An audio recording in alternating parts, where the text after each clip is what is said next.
let's get into it. Who will win in 2025? So I don't think we can ignore the topic of measurement. Sean has already touched on it and the importance of us, kind of evolving with the time, especially at the moment, in the cookieless world that we're in. We can't ignore how important it is to kind of have a point of view. It could be a panel in itself, I would say. So let's break it down. And I think let's start with last click attribution and the fact that it's probably a lot of people's arch nemesis.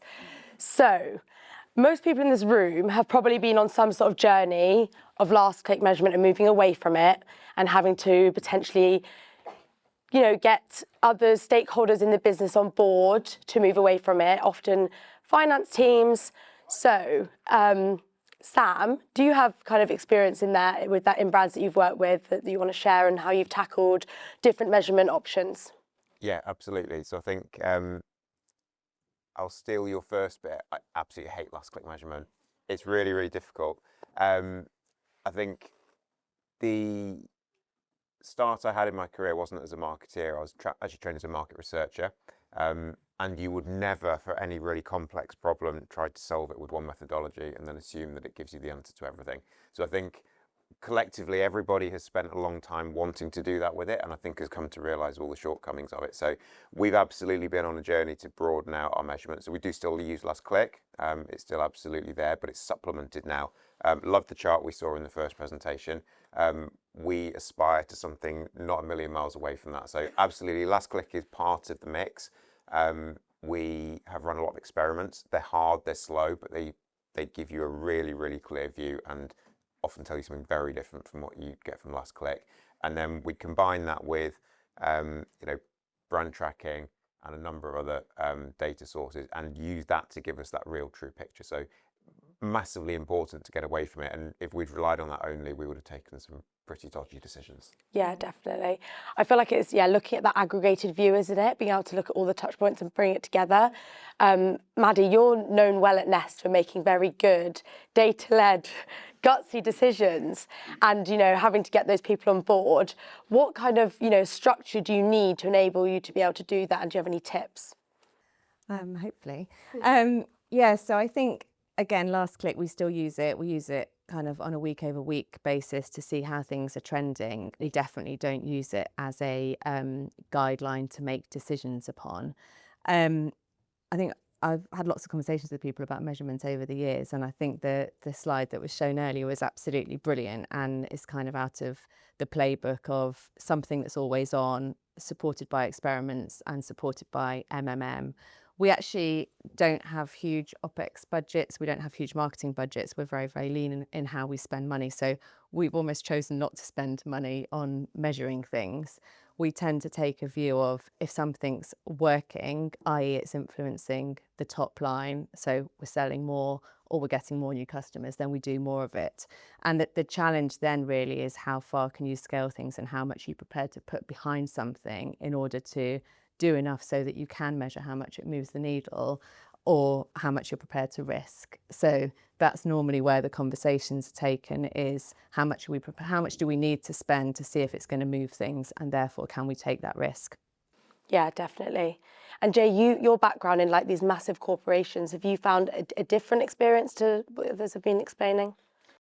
Yeah, and I think it's about that balance. So if you're investing lots and are a more mature brand, you're probably going to have a sophisticated data scientists team and internal resource. I was saying to someone earlier, like at Amazon, there was nothing to do because the measurement team was so slick. Yeah. They knew investing this much here will do this, and it was very purist and very scientific. Whereas when you're in a smaller brand, a more challenger environment, you just have to take some bets, be a bit gutsier and try something different where the threshold for movement is going to be higher. If you're an established brand and more mature, it's harder to keep growing. And actually it's more about maintenance and staying front of mind.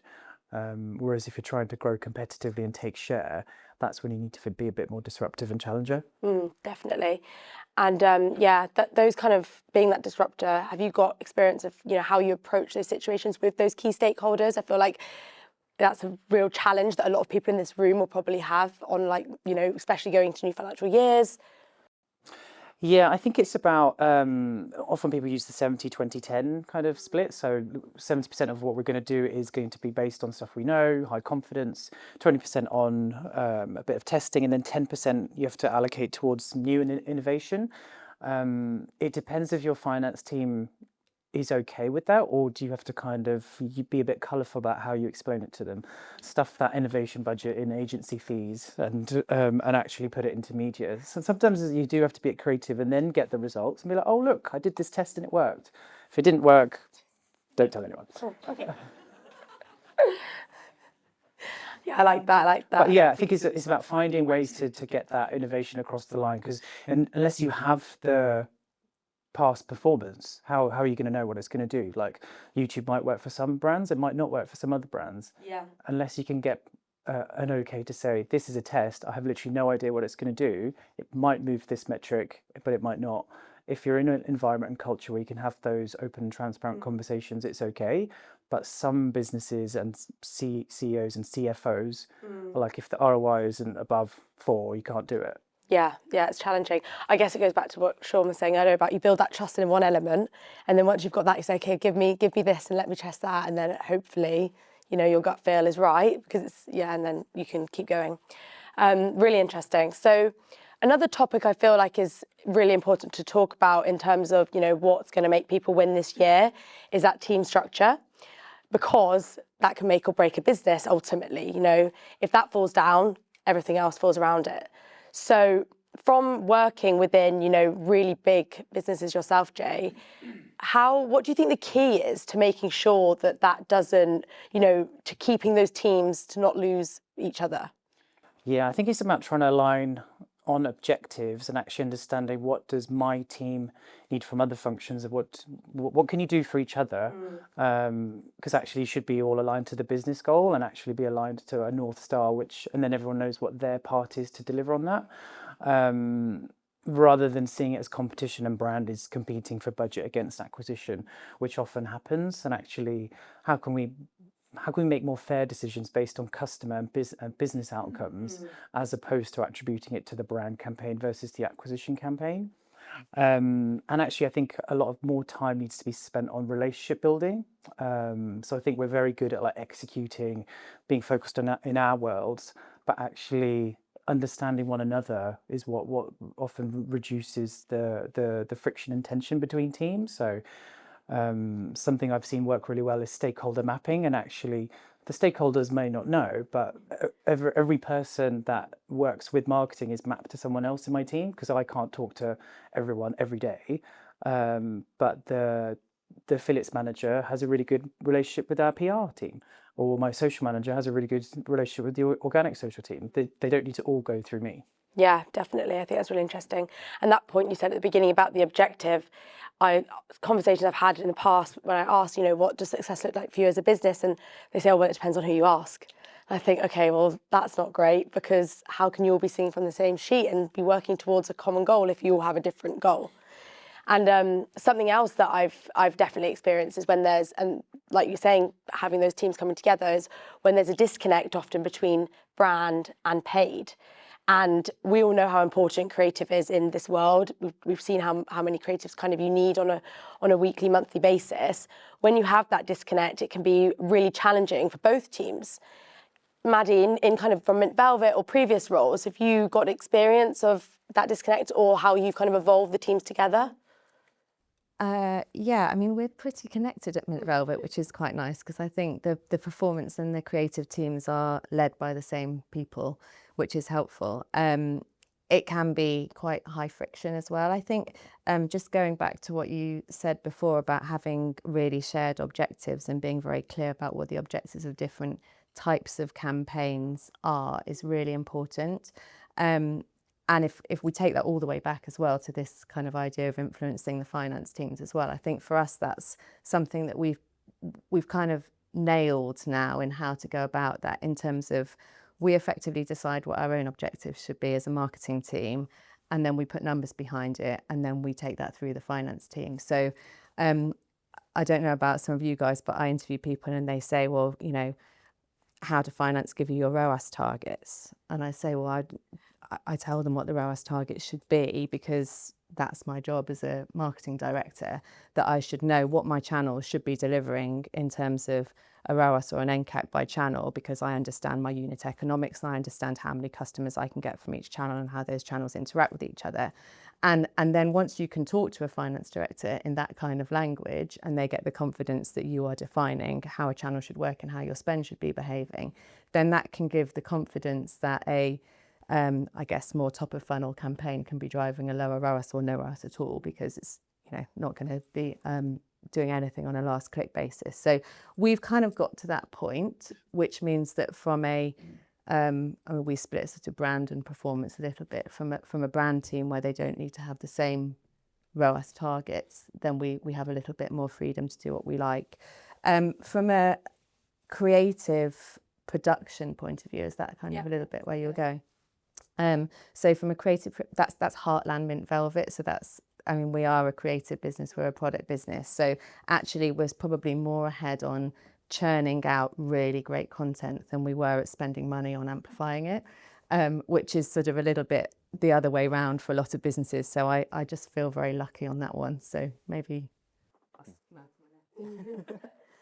No, I think it's really interesting. We've got on the face of it, a very complex setup, but we've done a couple of things to try and make it work really well. And I wouldn't say it's perfect, but I definitely think we've made big progress. So we've spent a lot of time organising our teams around a unified strategy. So the performance team are part of the same strategy as the brand team, same strategy as the CRM team. They're all on the same strategy, which also we've worked through with the finance team. So actually everybody has that common start, but then the way we've set up our teams, they're very much organised around the customer. So we have 5 main brands that we focus on. Everyone possible is aligned to one brand.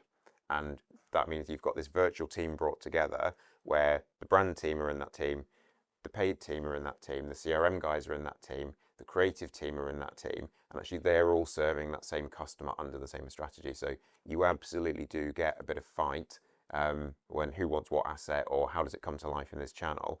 But actually by making them really focused around how do we deliver one common set of output KPIs, how are we serving that customer, and we've got a really clear brand bible and pen portrait that unites everyone behind it in a really simple way. It then means that they're very well placed to have those debates, and I think make sure that creatively everything comes to life in the right way, but also it takes some of the friction out of those debates you might have between performance and brand fighting for the same money. Yeah, definitely. It's having that customer at the centre, but then also everyone going on the journey together. As soon as everyone's having different conversations and viewing it differently, that's when I feel like it can fall apart, so yeah, definitely, that sounds great. I guess another thing about thinking about when we're talking about what makes people win in 2025 is that thinking big and thinking future. So not just the customer today, the customer tomorrow, and making those big moves. Hot topic of conversation has obviously been tech and AI, and that's evolving every day, and it's becoming at the heart of kind of our day-to-day life.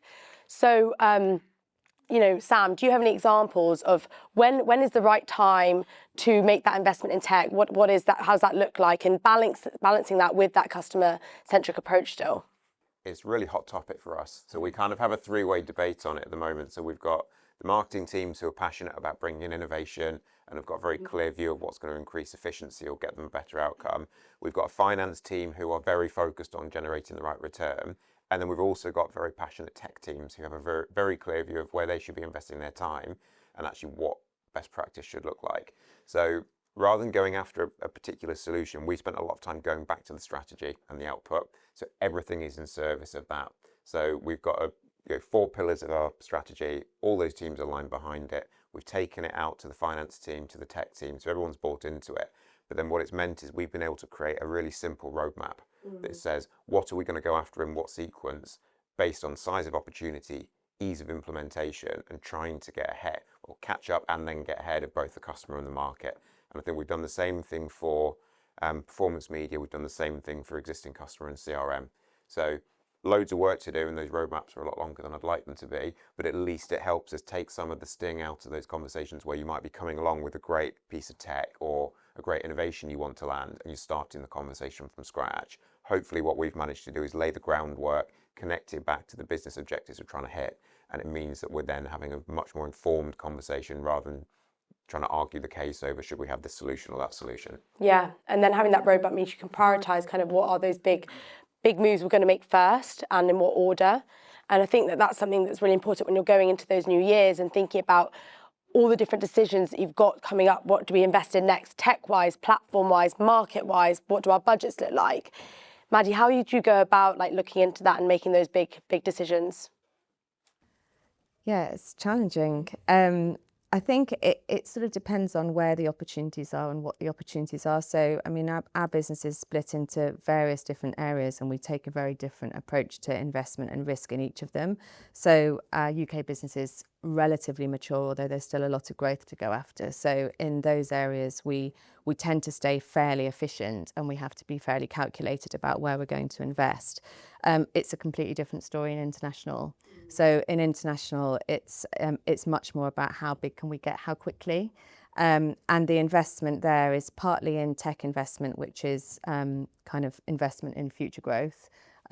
So some of that will be across, the next 5 years or so and capex accordingly. But it's also in the investment in customer acquisition. And I think that goes back to what I was saying about these unit economics, because the conversation with finance there is always around, look, how much can we invest in losses in order to grow faster? So at what point in the future do we want a loss-making business to cross the line and start to make profit, because then the profit becomes bigger? And I think the important thing there is clarity, so that we can all be absolutely aligned on what that decision looks like and where and whether we want to make profit on first purchase or whether we want to make profit on second purchase or whether we want to make profit on 1 year LTV, whatever it looks like. But we have to be absolutely aligned on what that looks like and the risk profile that we're prepared to take. Yeah, definitely. Jay, do you have any similar experience? I think tech and tools are just an enabler, and I think we've forgotten the art and emotion in some of like the output we're putting out there. Like we're so obsessed with like bid multipliers and value signals, and I think someone was saying to me the other day, we've optimized media to like an inch of its life, and actually the bigger leaps of performance improvement are likely to come from creative. And especially now in an environment where people are increasingly lonely, people aren't going to offices, people don't have engagement or community groups like they used to, they would look to brands to give them entertainment and provide connection. Some of the best ads were probably like in the 70s, 80s, and they were engaging and interesting, like Levi's when they started promoting black jeans. Even nowadays, like working with celebrities, and you got Beyonce, you got David Beckham, like sex still sells for Boss. And we can get too distracted by like using LLMs and looking at all of our historic performance and optimizing the shit out of everything. But sometimes you still have to have a good brief, some good audience insight to get that creative output back from the machines. Like there still needs to be that human element and management across the technology, I think. Yeah, and I guess just testing across the whole of the funnel as well within that. Yeah, and I think the exciting thing I think this year will be we can be more human and have storytelling at scale. So I think DCO in the old kind of setup is really moving on now, and actually we can have 4 or 5 segments and have very different emotive stories and campaigns for 4 or 5 audiences, whereas before a brand would probably have to spend £1 million on an advert that only lasts for Christmas and it took them 9 to 12 months to make, whereas now we can do that faster, quicker, and the output probably looks the same. And maybe cheaper. And cheaper. Yeah. Yeah, very interesting. And Sam, do you have what's the experience like of what creative really wins within the Brown Group, and kind of what you think's taking it to the next level at the moment? So I think we test at a number of levels. So we absolutely start with the customer, and then we'll go into the creative platform that's going to run across everything. So we're very big on integration. We've got an external creative agency and a big in-house team. And then we've got a studio who bring all of our Ecomm photography to life. So you've kind of got these 3 teams that we need to knit together, along with any other creative that we might make that's a bit more lo-fi or influencer based. So we would spend a lot of time researching the creative platform. What's the insight that we're hooking into to bring that to life, and how will that flex across all of those places?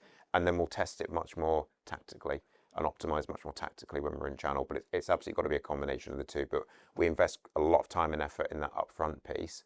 And then working out how can we bring that to life in all those different places to have that desired response. So we work closely with System 1. It's great to see them getting name checked earlier, we're big believers in the need to emotionally connect with a customer. Obviously, you do that in a different way through the funnel, and it's got a different level of importance depending on intent. But we definitely find that when we've got work that's really laser focused on an insight that connects with the customer, they respond way better to it. It resonates. It's much more authentic, and we see that perform better whatever the channel. Definitely. Yeah, it's really interesting. And then I guess lastly, are there any kind of don'ts that you can think of? You know, we've spoken a lot about the do's. Maddy smiling. But yeah, I guess, Maddy, any kind of big don'ts you think for the 2025? Don't use last click measurement.